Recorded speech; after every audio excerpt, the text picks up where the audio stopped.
cameras. Oh God! Why do you do that?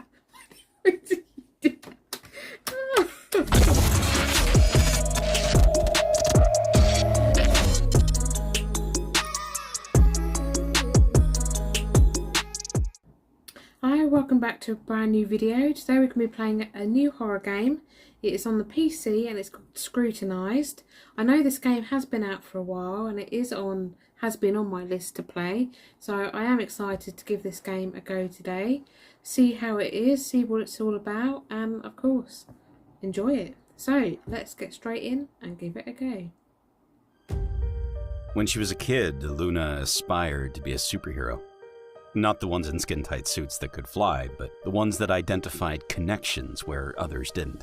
She wanted X-ray vision to observe criminals when they tried to hide from the law, and supersonic hearing to listen in on mischievous talks, then a measure of heightened strength to restrain the guys bigger than her. This was all she craved when she was a child. As she became older, her ambitions took a more realistic approach, which seemed in direct opposition to the surreal tone the news took. The facts became the new dystopian fiction. The world grew louder each year, apparently more violent or more visible than the year before.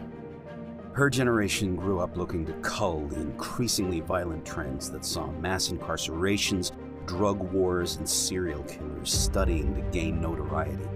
Luna took the analytical route in her quest for justice, feeling more at home processing case files, evidence, and connecting dots. Her cousin, a sister almost, enrolled in the academy and became an officer of the law. Even extended family, no matter how far away, seemed to gravitate towards law enforcement, almost as if it were in their blood. A murderer becomes a serial killer with just 2 more kills, a coworker informed her over scones and coffee one morning.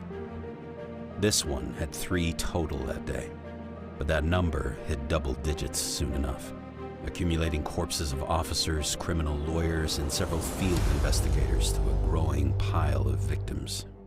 The news on TV, becoming more unreal as the years ticked on by, ran the blue blood killer story 24/7. Luna knew about the local serial killer, more so than most thanks to all the overtime spent processing corroborative evidence for their many crimes. However, it still felt more like gossip and fabricated plot points. At least, until that phone call made something so artificial an actuality. The call came in the middle of the night, as unexpected as a bullet in the dark. Her cousin, the exemplar of a police officer, had been killed. It was just a tragically common traffic stop gone wrong, or armed robber with a weighted pistol. Maybe Luna could have mourned and pushed on, but it wasn't any run-of-the-mill incident that was so characteristic of headlines. No, it wasn't that, because life had long turned into a phantasmagoric nightmare. Officer Sarah Youngman, revered by all that mattered, died at the hands of the blue blood killer. Who he was, or who they were, remained an enigma despite their murder spree eroding through states, counties, and homes. But more than the long list of confirmed victims and possible connections Luna herself had registered and slept away, this monster killed Sarah. Somehow, that turned the boogeyman into a living, breathing threat. No longer was this tyrant a thing she filed at the end of the day. It wasn't an obsession of the media. He was here, and if not in the literal sense, then definitely in her mind. This realization gnawed at her for months after the real mourning faded. Luna's acceptance stage barely registered before she fell swiftly to anger once again, and it never genuinely went away. Luna craved a name. She wanted to know who killed the sweetest woman in the world, despite so-called dirty cops walking free.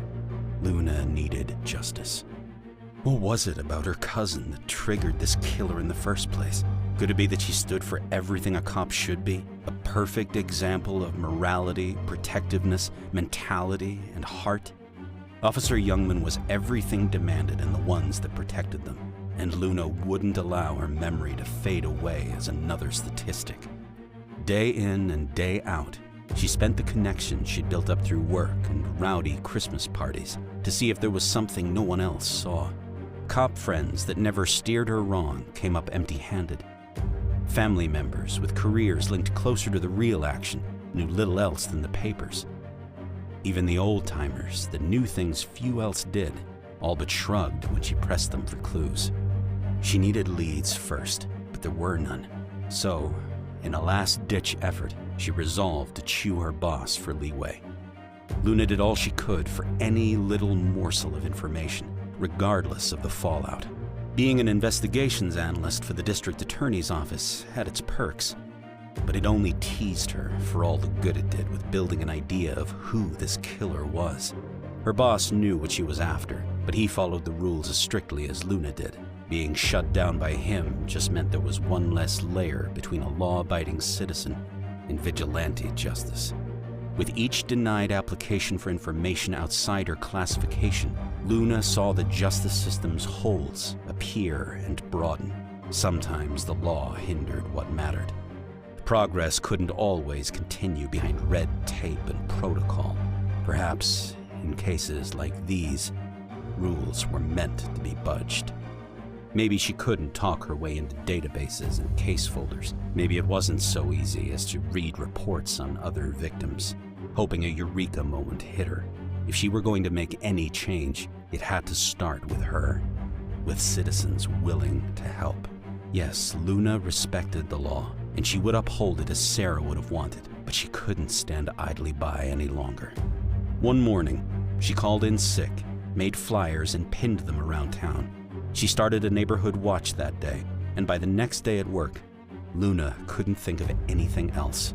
It started with one report, then two, then 3 and 4, and more. Before she realized what was happening, her small network of retired cops and nosy neighbors had become a full-on crime watch program that spanned beyond the neighborhood, the suburbs, and into town. At times, the number of reports felt too much for one person, but for the hundreds of thousands of people less prepared for human horrors as Sarah was, Luna felt that a couple of sleepless nights was the least she could do. Luna had to get her answers somehow. Okay. If you don't like jump scares, turn them off. Oh dear. Okay, does that mean there's going to be a few jump scares around? Right, night 1. Okay. I should get to my computer and get the night started. Okay, so I think what we're going to be doing first is closing all the windows and locking them. We don't want anybody to come in.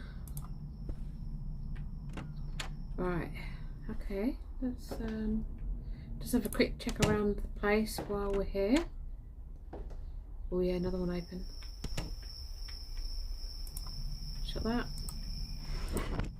Lock that as well. Right, okay, so this is the sitting room area. Can we lock this? No. Another window. Close that and lock that. Well, and this one. Right, okay. Okay, so we've got quite a few things set up on the desktop here. Cameras. Ooh. Let's have a look at the cameras. Okay, so we've got a light. Oh my god, I've only literally just sat down. Jesus. Okay, okay. Was that open? Did I leave? Yeah. Oh, here. Is this it? The mains? Yeah, there we go. It's all good, it's all good. So, we've got a male. Height unknown, hair brown. Brown, age unknown, eyes brown, age, okay, let's search this. Oh blimey, we've got a few here. Okay, Let's just see what it says about this. Government, okay. It's a him. Okay. Oh, it is a him. Yeah. Speaking Russian. Okay, so it might be from Russia or another language. Okay. That's I never. Okay, this is the guy. Let's just check the cameras again. Holy Jesus! Whoa! Oh my God! Heart attack to start with. Holy moly! Right. Okay. Let's go back. Let's go back. Just have a look round. Ah, oh, jeez. That was crazy. Actually, great. I was just getting into my own little world there. I was not expecting. That. Let's flash the light a little bit.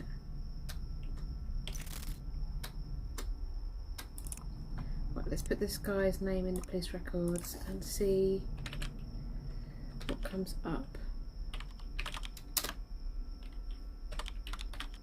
Yeah, okay, let's see what we can find with this. No police record, okay.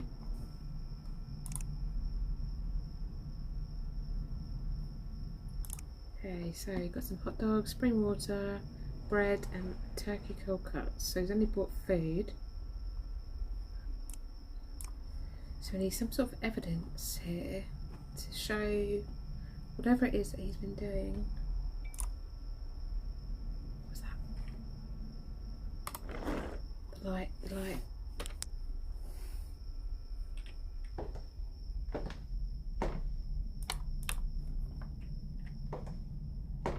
be doing that.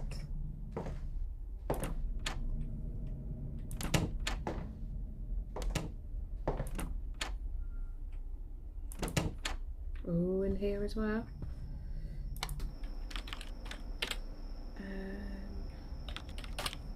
The Sims, you've got a number. Yes, okay. Anything on here on the social? Nothing on the social spy. Check the cameras. Oh God! Why do you do that? Why do you do that?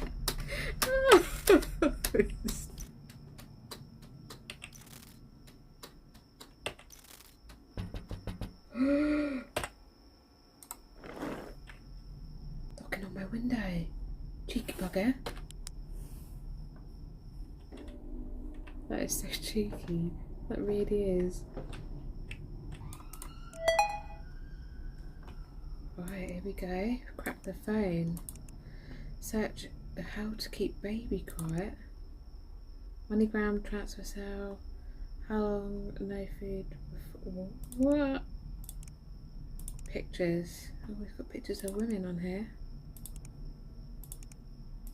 Text convos. Ooh.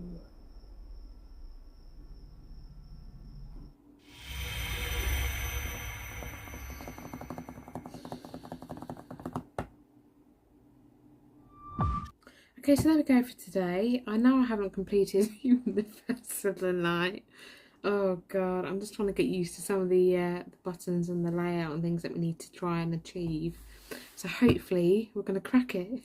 We will try and crack it in the next part. Of course, you know what to do. If you want to see the next part, please subscribe, hit the like rating, and hopefully I'll be able to actually do the first night. Let's see how it goes. So I shall see you next time.